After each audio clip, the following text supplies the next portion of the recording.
At first glance, the new 2010 HUD-1 can appear long and complex, so we just wanted to take a few minutes to run through some of the highlights of filling out the HUD.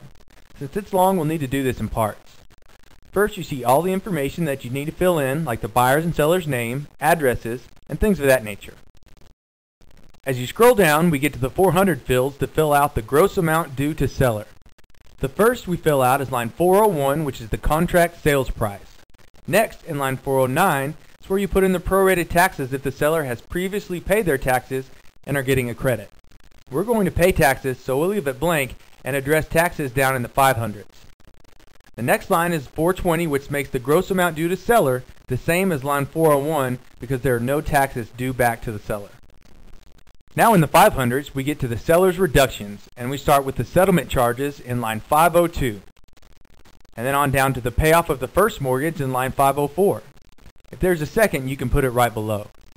Then we go down to line 513 and we put in the prorated taxes that the seller is due to pay. Then all those fields are added together and filled out in line 520, total reduction amount due to seller. Down to the 600s, we put in the totals from line 420 and 520 in line 601 and 602. You'll notice that line 602 is in parentheses because that is a reduction, which means that it is negative. For line 603, you total the two previous lines and come up with the total amount due to or from the seller. Since our reductions were more than the amount due, then we're going to click the From box, meaning the seller must pay the amount shown in box 603.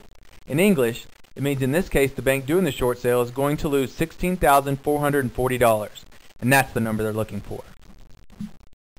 Going down a bit farther, we get to the settlement charges in the 700s. And the first we click is real estate commission in line 703. You can see the split over here in line 701 and 702. Scrolling down, we get to the itemized settlement charges starting in line 1100. You start with all of the title services in line 1101. These include escrow fee, doc prep, and any other title service fee. Next is homeowner's title insurance in line 1103, and then we move down to the recording fee. If there are any transfer taxes, we put them in here. And starting in line 1301, you add any additional fees that are due from the seller. Then they are all added up in line 1400 to give the total settlement charges.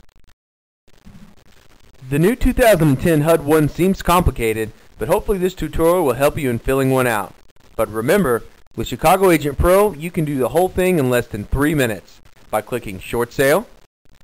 You enter a sales price, the loan balance and an interest rate, then just hit Compute.